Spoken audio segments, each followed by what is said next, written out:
Hey, Matt Scratch here, and if you've got a horrible wind whistle in your vehicle like I do currently, please stay tuned and I'll show you how to fix it. Okay, so the first step to fixing your wind whistle here is lowering your window all the way.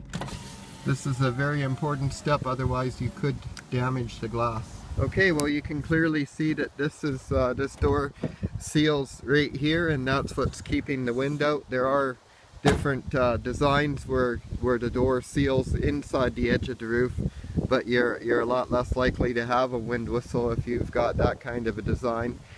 But the problem with this design is either from people breaking in often. When people are breaking in, they pry out the tops of these doors, or if your car's just older like this one is also, and over time the door just gets sprung out from slamming it over time and beating over rough roads and stuff.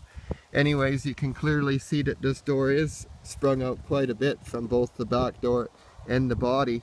You can see how wide that gap is, and that's why we're not getting a good seal in there. One other thing you want to check for is how your doors line up here.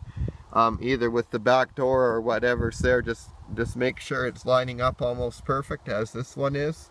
And also a good idea to open up your door and just try and lift on the bottom of it, and make sure that you can't. Make sure that there's no slop in the hinges, because what you may have is worn hinge pins and bushings, and in that case you'd be better off to replace those to solve your wind whistle issue, because it's more likely that's causing it.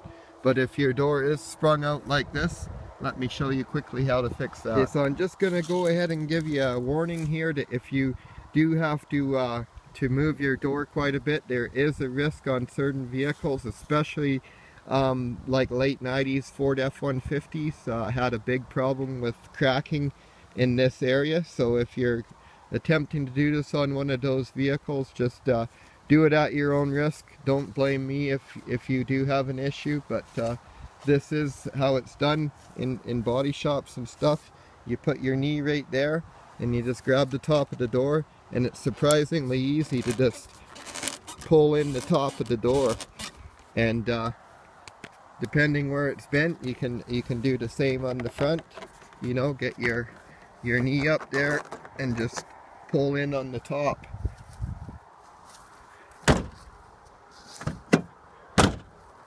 So you can see I actually went a bit too far there, but that's okay.